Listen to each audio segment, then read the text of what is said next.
Hello, hello, and a very warm welcome. I expect that some of you are already wondering why am I showing a picture of the parish church of Hemnall in Norfolk. Faute de mieux is my answer. I don't really want to show this picture of this church at all. What I'd rather show you is a picture of the vicar in Shakespearean times who was called Thomas Porter. In fact, I'd like to get right away from this church because I'm really interested in Thomas Porter before he became the vicar of Hemnall, when he was a student at the University of Cambridge in the mid-1590s. He was there at exactly the same time as William Covell, the author of Polymantea, and as John Weaver, the author of Epigrams, published in 1599 but written when Weaver was a student, sometime between 1595 and 1597. Okay, now those of you who've been following the presentations I've been making on this channel, many of you, I hope, will have already seen what I've got to say about Polymantea. There are two presentations on YouTube concerning this. One is called Advertising a Scandal. It's only a minute long and it leads you straight in to the next one, which is called A Fair Youth, A Dark Lady and Shakespeare, the Scandal Exposed. And John Weaver, many of you I hope will have seen John Weaver New Part 1. John Weaver New Part 2 will be up in a couple of days' time. But those of you who have seen these uploads will know what they're saying, that both William Covell and John Weaver knew that Edward de Vere was using the pseudonym Shakespeare as a poet, and they also knew that Edward de Vere was involved in a great scandal, as we know from reading Shakespeare's sonnets, and that scandal involved his persuading his mistress, Penelope Rich, who's the Dark Lady of the sonnets, of course, to have a child, surrogated child, by Henry Rosalie, 3rd Earl of Southampton, who's the fair youth of the sonnets. So those got together, those two. Henry Rosalie was, of course, Edward de Vere's great friend. I would say Edward de Vere was rather obsessed by him because Rosalie was a lot younger. And he had an affair. There was a three-way affair, which is acknowledged in Shakespeare's sonnets. And the product of that, we think, was Henry de Vere, who grew up as a Vere and inherited the title of 18th Earl of Oxford, but as I say, he was actually the natural child of Henry Rosalie by Penelope Rich. So that's the great scandal, and William Covell knew about it, and so did Weaver, and in those uploads I show exactly how we know that they knew. And so we come back to Porter, who's there at the same time, at Cambridge at the same time. I'm very grateful indeed to the Earl of Leicester and the trustees of the Holkham Estate who have permitted me to reproduce this image, which is the manuscript of Thomas Porter's epigrams, and it only exists in this form, never actually been published. Epigrams, you will remember if you watched the presentation on Weaver, they are scurrilous, they're often very moralistic, they're scourging bad behaviour, particularly at the top half of society. Epigrams, according to John Harrington, who wrote in 1618, he said, "Epigrams must be read attentively. It is negligent to read them without discernment." It is actually a bit shocking when you look at Stratfordian scholarship over the last 300 years or so, how they pick up an epigram like this, they look at it, translate it, and then run away from it because either they think it's totally boring or they don't realise that it's hiding something very interesting. But we're on an altogether plane than they are, and we're going to look at this with discernment, as we are advised to do by John Harrington. So there is the epigram on Shakespeare. Let's take a closer look at it. I'll give you the Latin at the top. Will Shakespeare poetam lepidum, I won't read it, I'll just give you the translation at the bottom. Will Shakespeare eloquent poet? I'm translating lepidum there as eloquent. It can mean eloquent, of course, it can also mean charming or pleasing, but as a poet, eloquent seems correct. Will Shakespeare eloquent poet? There are as many hairs on Athos as your muse has charms, your verse from a rich natural vein. So Stratfordian scholar looks at that and says, yeah, well, okay, that's just telling us that Shakespeare's a great poet, end of, move on. As I say, we're going to look a little bit deeper at it. In fact, I'm sure when Thomas Porter first showed it to his fellow scholars at Cambridge University, one of the things that the clever scholars would have spotted straight away is the two lines each contain an allusion. The first alludes to the art of love, ars amatoria by Ovid, and the second line alludes to the art of poetry, ars poetica by Horace. So in the first line, there are as many hairs on Athos as your muse has charms. Ovid in Ars Amatoria, he talks of the pains of love, amore dolores, and he says they are quot lepores in Atho, as many as the hairs on Athos. Athos being a mountain where there are obviously an awful lot of hairs. Oxford's servant, the great playwright John Lilly, also wrote, mistresses are in every place and as common as hairs on Athos. So straight away we notice that the hairs on Athos are connected to love and mistresses. In fact, if you look in world literature going back anciently, you'll find that the hair is a symbol of lust, promiscuity, harlotry, and so on, so that the scholars of Cambridge University looking at this would straight away have had a little titter and thinking whatever this is about, it's got something to do with love and sex, and etc. The second line, your verse from a rich, natural vein, as I say, it alludes to Horace's Ars Poetica, his art of poetry, in which he writes, I can neither conceive what study can do without a rich, natural vein, nor what rude genius can avail of itself. In other words, Horace is saying you can't be a great poet by genius alone. You need also to study, to be learned. An important lesson, of course, for the Stratfordian scholars who often don't get that, and they like to think that William Shakespeare of Stratford was just a natural genius. Horace is saying the opposite, and it's interesting, therefore, that Thomas Porter should be alluding to that line here. Okay, but we want to drill a little bit deeper. As we know, epigrams have deep meanings. So how are we going to get into it? I think Porter very kindly gives us a little key to get into it. If you look back at the Latin, that first line, he uses the same word twice, lepores, same word twice. Again, we have to keep going back to these clever scholars of Cambridge University. They would have known straight away that that word is not the same word on each occasion. The first lepores is a nominative plural of the third declension noun lepus, and it means a hair, as in the hairs of Athos, as we just see. The second leporos is the accusative plural of the third declension noun lepor, or lepos, meaning a charm. But he uses the same Latin word, lepores, and I think he's goading us, if you like, he's daring us to say, look what happens if you translate this into English using the same word twice. So let's do that. We'd say there are as many hairs on Athos as your muse has hairs. Well, that doesn't mean anything, but now, of course, we're entering into punning territory. Hairs is how you pronounced what we now say as heirs, descendants, heirs. So we put the pun in, and let's carry on the punning. Your verse, well, that's obviously a pun on veers, from a rich, natural vein. Rich is a pun on rich, the name, of course, and natural vein. Well, natural vein is a translation of ingeni vena. Ingeni, notice that word gen with a gen in the middle. That's where we get our word genes from, genetics from. In those days, of course, ingeni, they hadn't heard of genes and genetics, but in those days, ingeni meant inherent, natural, something that is inherited through the blood.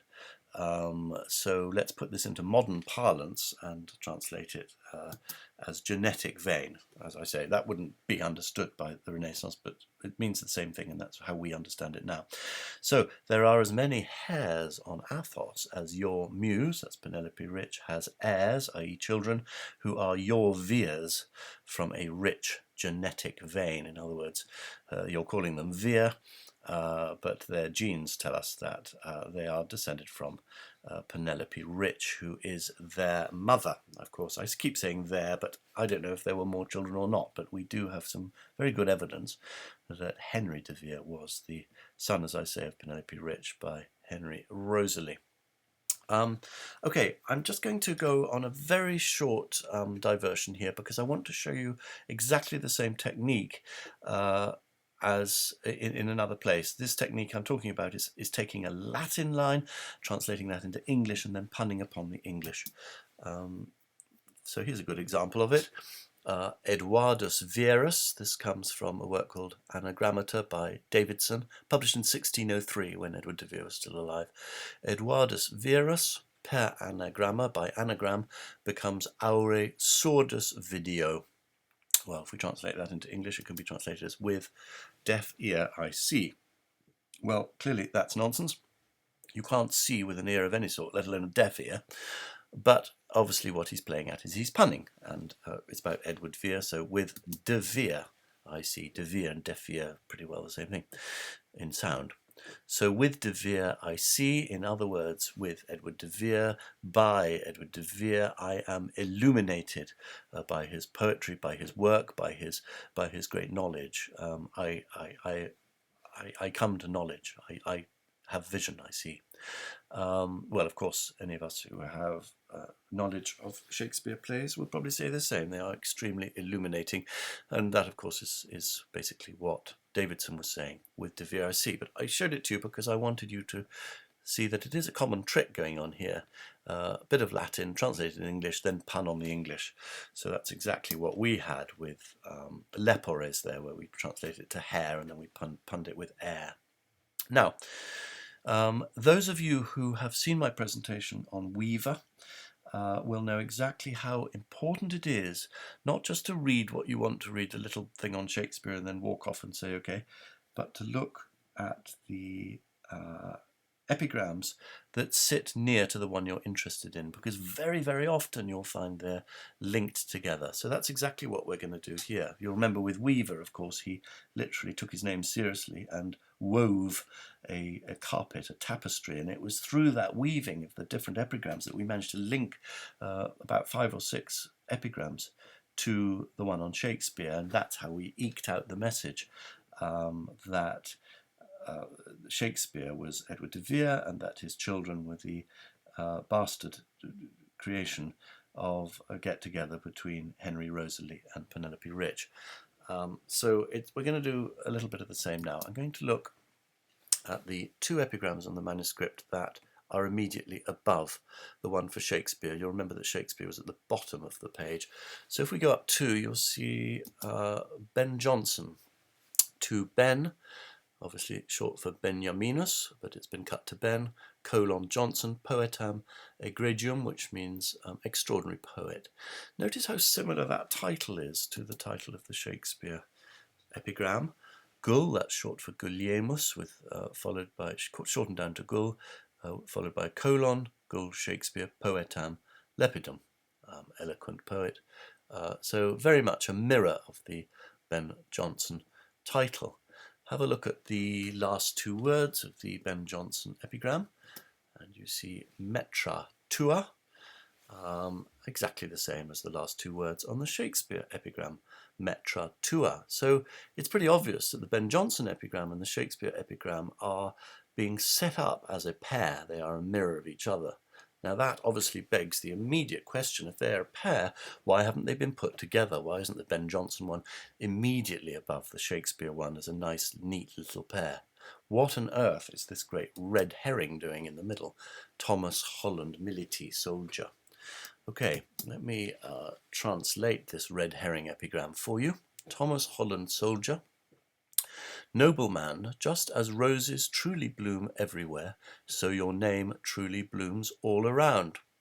Well, I've made a great effort to work out who this Thomas Holland soldier could be. It says his name blooms all around. Well, it must be quite famous, you would have thought. Well, the most famous Thomas Holland I could find from the period of the 1590s is this fellow, Thomas Holland, who was a translator of the Bible amongst other things, and a distinguished cleric. The problem with him is he's not a nobleman, A, and B, he's not a soldier. In fact, he had no history of any soldiering whatsoever. So he really has to be discounted. I also actually managed to find 4 other Thomas Hollands of the period. Most of them were merchants, a couple of MPs.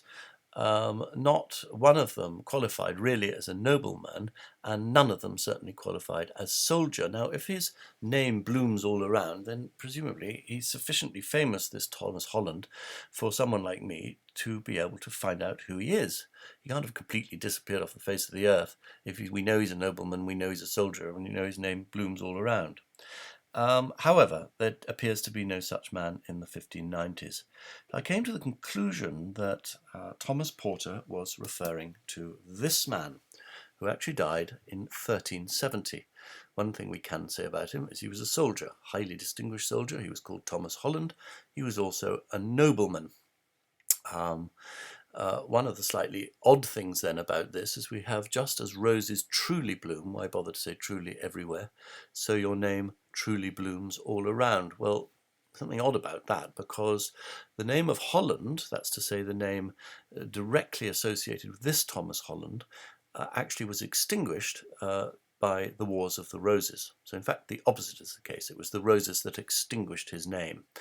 An interesting thing therefore to say, if we are indeed talking about this Thomas Holland. One of the reasons I think we are talking about this Thomas Holland, and he is the interloper between the great poet Ben Jonson and the great poet William Shakespeare, is because his private life has something of a similarity to the great scandal of Edward de Vere that we're talking about. Edward de Vere, as I've told you, was an Earl of Oxford, and he and his great chum, the Earl of Southampton, two earls, seem to be involved in a threesome with a woman, Penelope Ridge. This Thomas Holland was Earl of Kent and was involved in a threesome with the Earl of Salisbury over a woman who is now mostly known as the Fair Maid of Kent. So a very similar scandal indeed it was to the scandal we're talking about, the two earls and the mistress in Shakespeare's time. So I think there is a little clue, at least enough clue to say we should go back to this poem and have a look and try and understand what really is going on here with this, as I say, this red herring epigram. Okay, let's go back to the manuscript. Here we have William Shakespeare. Now, just above Shakespeare's name, we have the words nomen ubique tuum. Tuum, sorry. Your name is all around. Your name is everywhere. Oh, your name is all... In what way is your name all around Shakespeare? What name is it everywhere? Well, have a look at that B of ubique and see where that's pointing. It's pointing to the name vir, just above it. In fact, vir sits next to the Latin word sicut, in this way, thus, this way, as vir. So your name is all around in this way, vir. All around, that's only one example. Can we see another? Yes, there's one just there to the left, vir. And that is next to the word sick. Again, it means the same thing really, thus, in this way, thus vir. So we have it twice, thus vir, your name is all around. Let's look at the very first word of that epigram, vir. Vir, of course, means man in Latin, but it's pronounced in exactly the same way as vir. Those of you, by the way, who have seen my presentation, which is called John Warren New, will know that exactly the same joke is played by John Warren, who addresses Shakespeare of Stratford, calling him a verbius-like, i.e. a double man, vir bis, double man, of course, a double vir. He calls him a double vir. So that joke on vir and vir already existed in the Shakespeare context. Sorry, it came later. Warren was later. Okay, here we have vir generosa, and that's very interesting because generosa means noble. So if we take that pun on vir to mean vir, we suddenly realize that this epigram is actually covertly addressed to a concealed poet. The most famous concealed poet of the day, of course, was Edward de Vere, Earl of Oxford. So we can read it as noble vir, just as roses truly bloom everywhere, so your name truly blooms all around. Well, we can see his name, vir, vir, vir, 3 times in that epigram, and you'll remember also that we translated metra in the Shakespeare epigram as verses. Your virs from a rich genetic vein. So metra translated as virs, which of course contains the name vir. Metra, and you have Metra in the Ben Jonson up there, and it actually twice in Ben Jonson. Metra, Metra, Metra, that's Veers, Veers, Veers, and you have Veer, Veer, Veer 3 times in the Thomas Holland epigram, and then of course your name is all around. Okay, well, this is getting particularly interesting now. Let's see what happens if we read the 4 lines together. Noble Veer, just as roses truly bloom everywhere, so your name truly blooms all around. There are as many hairs on Athos as your muse has heirs. Your Veers from a rich genetic vein. We're talking about the genetic inheritance of Edward de Vere's children. They come from Penelope Rich, and then we see this Veer Generosa. Look at that word carefully. Generosa. Read it with discernment. You see the word gene is, of course, in there, and rose. You remember how Weaver talks of Shakespeare's children as rosy tainted. Well, this is exactly the same idea. We're saying that Vere's children are rosy tainted. Generosa. It's almost sitting there. Just as roses bloom everywhere. You're having children roses by Henry Rosalie, of course, so your name truly blooms all around. So he's connecting the name Vere to roses and Rosalie, Henry Rosalie, 3rd Earl of Southampton. Exactly the same scandal as we saw from Porter's contemporaries, Weaver and Covell. I really hope you've enjoyed this. I really hope you've understood it. Please, if you are enjoying them, press the button on your computer which says that you would like to subscribe, and the little bell next to it which will give you an alert each time I upload a new video. Thank you very, very much indeed for watching. Goodbye.